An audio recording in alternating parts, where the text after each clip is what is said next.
I didn't expect my marriage to turn into a train wreck.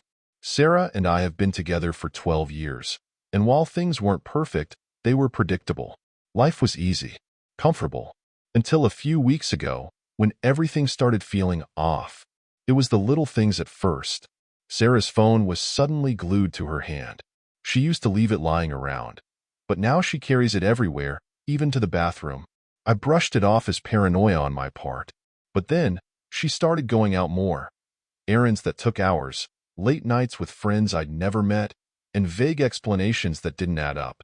The tipping point came when Sarah attended a party a coworker was hosting. I had a bad feeling about it, though I couldn't pinpoint why. She tried to convince me to come along, but I had to work late that evening.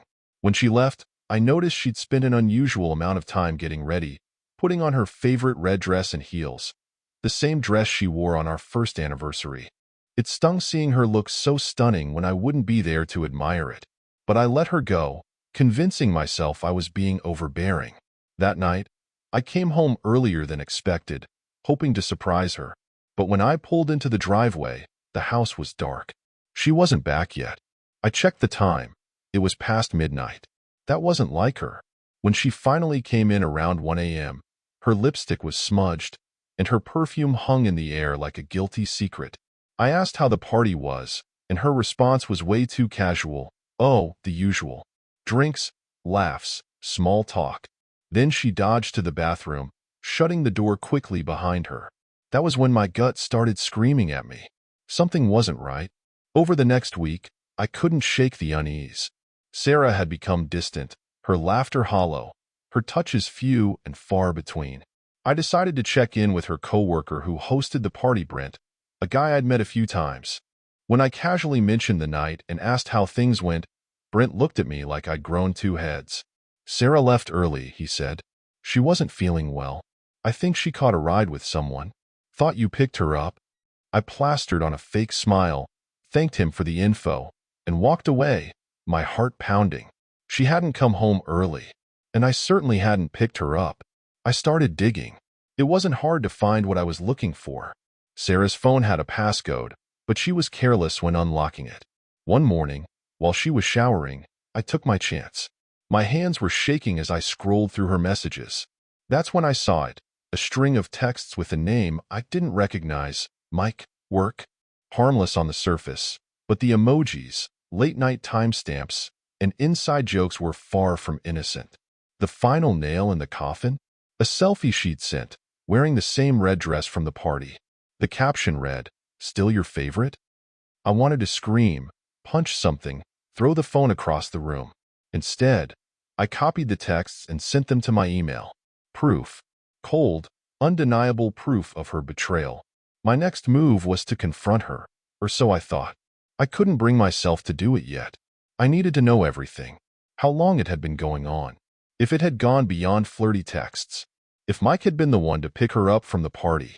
One night, while Sarah was at the gym, or so she claimed, I installed a small camera in our living room. It felt wrong, sneaky, but I was desperate. The first few days yielded nothing. Just her scrolling on her phone or watching Netflix. But on the 5th day, I struck gold. The camera caught Sarah on a video call with Mike. She was laughing, twirling her hair, and blowing him kisses. She talked about how much she missed him and couldn't wait until the next time. I couldn't watch anymore without feeling physically sick. I decided to take a different approach. Instead of confrontation, I planned my revenge. It wasn't enough to just catch her and throw her out of the house. I wanted her to feel the sting of betrayal as I had. An idea came to me after a casual chat with our neighbor, Vanessa. She's in her late 20s, newly single, and stunningly attractive. Vanessa and I had always been friendly, but we'd never crossed any lines. That night, while Sarah was out running errands, Vanessa and I happened to bump into each other. We ended up talking longer than usual, and before I knew it, we were sharing a drink at her place.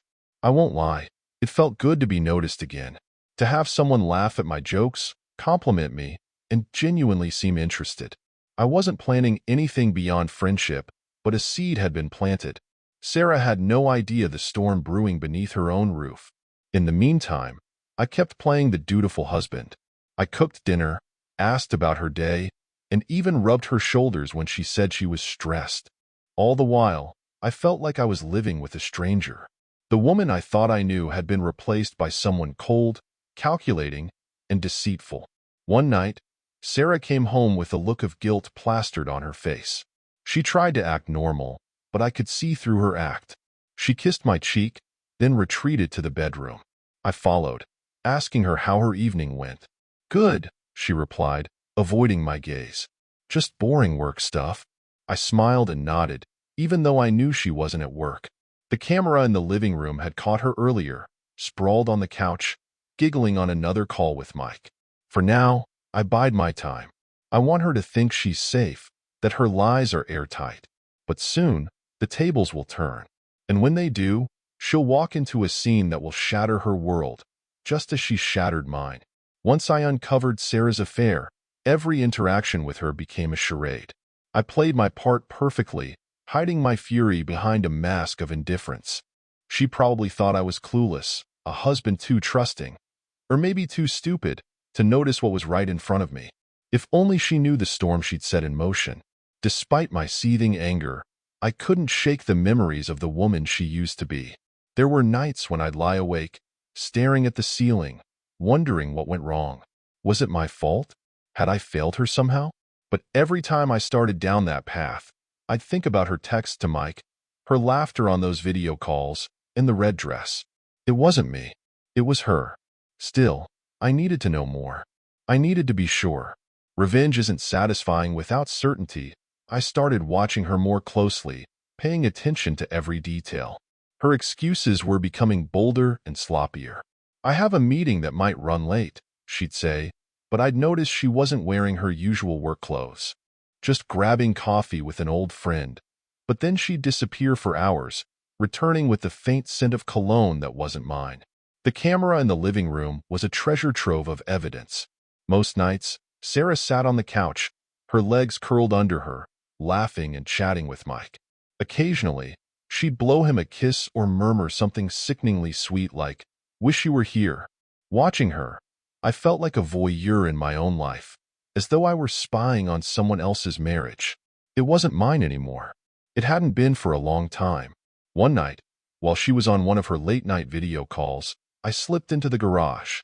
There, tucked in the corner, was my big toolkit, a collection of heavy-duty equipment. I loved those tools. It was one of the few things in the house she never touched. As I ran my hand over the polished surface of my largest wrench, an idea began to form. The next day, I decided to take my revenge planning to the next level. First, I needed to ensure I had control over the house. I called our landlord, posing as Sarah, and told him we'd need the locks changed. "Lost my keys," I explained with a fake laugh. He agreed to send someone over the following morning. By the time Sarah came home that evening, the locks were already replaced, and she didn't even notice. Worked on my setup. I'd been chatting more frequently with Vanessa, and though nothing inappropriate had happened, there was an undeniable spark between us. She knew my marriage was strained. I told her Sarah was pulling away emotionally, and she seemed to sympathize. "You deserve better," she'd said one evening, her eyes lingering on mine a little too long. Maybe I did. Or maybe I just wanted Sarah to feel the same humiliation I was feeling. Either way, Vanessa would be part of my plan. A few days later, Sarah told me she'd be out all night for a work retreat. I almost laughed in her face. A retreat? Really? She couldn't even come up with a creative lie anymore. But I played along, nodding and pretending to care. "Have fun," I said as she left. As soon as she was gone, I called Vanessa. "Hey," I began, keeping my tone casual. "You feel like hanging out tonight?" "Sure," she replied. "What's the occasion?" I hesitated, then decided to be honest. I could use some company. Sarah's out and I don't really want to be alone.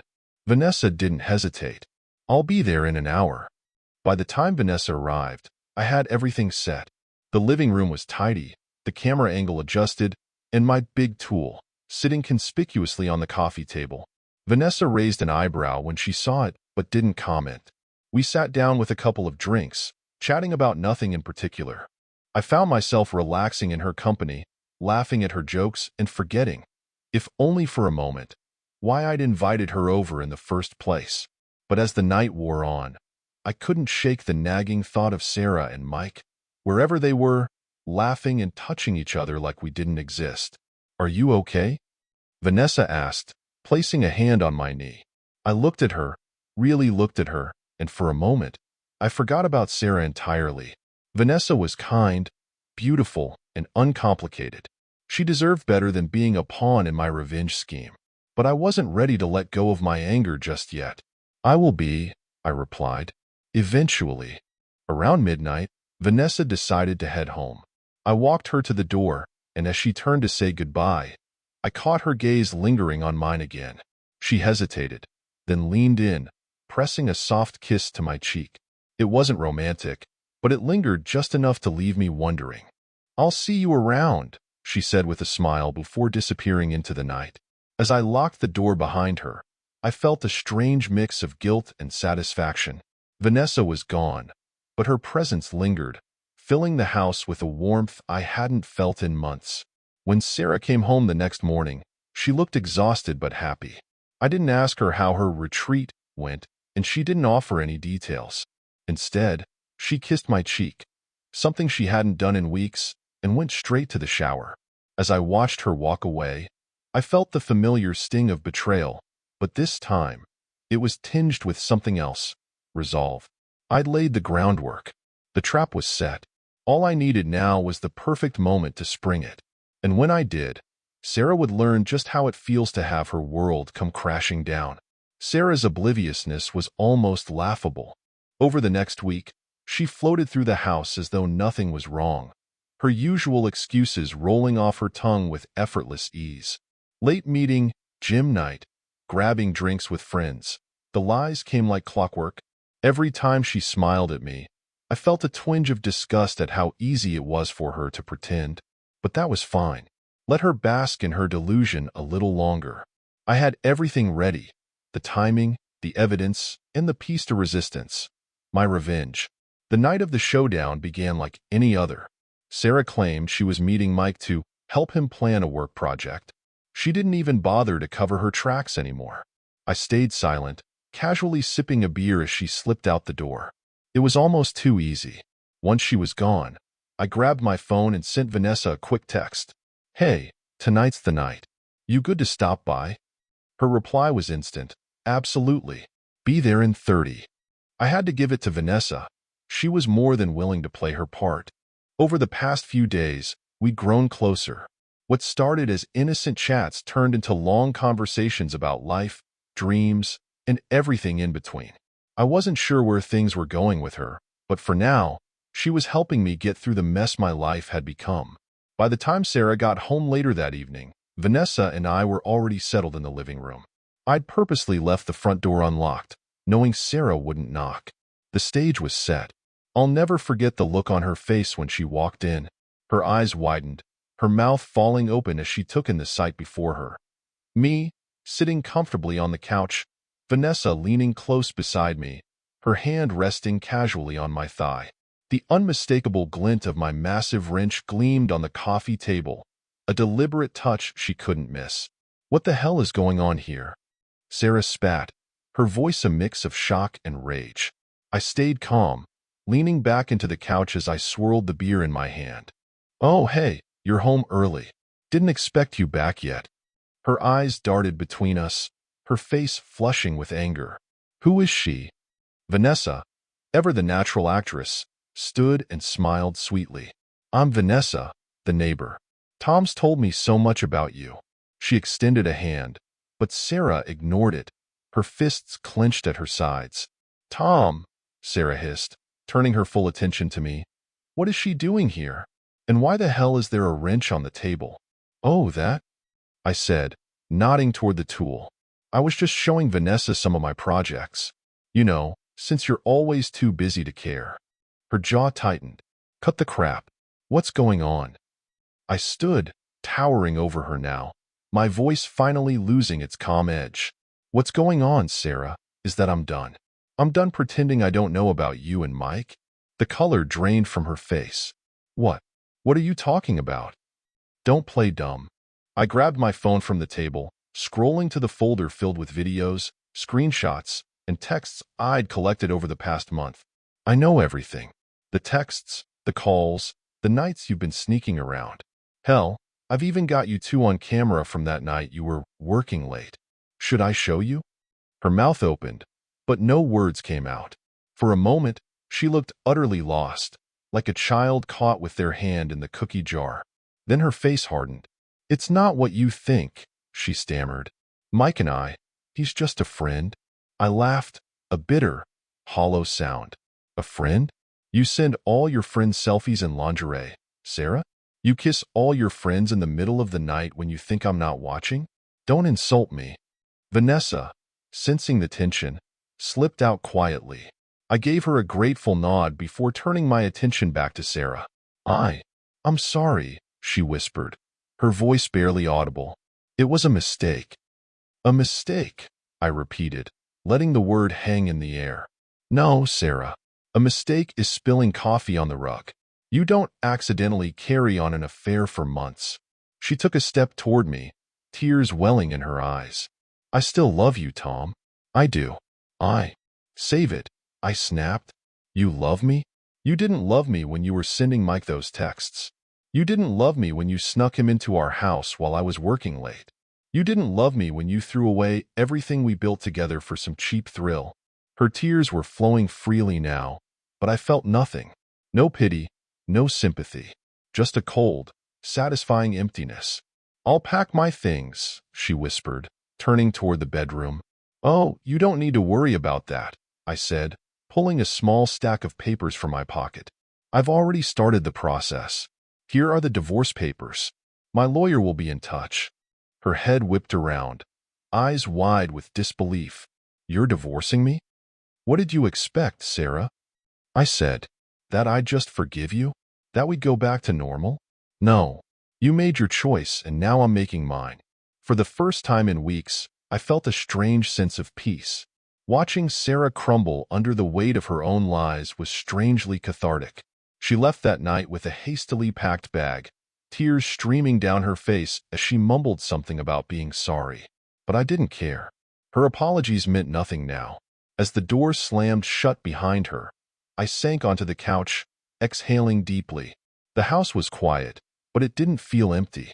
For the first time in years, it felt like mine again. I reached for my phone and sent a single text to Vanessa. She's gone. Her reply came instantly, be there in 5.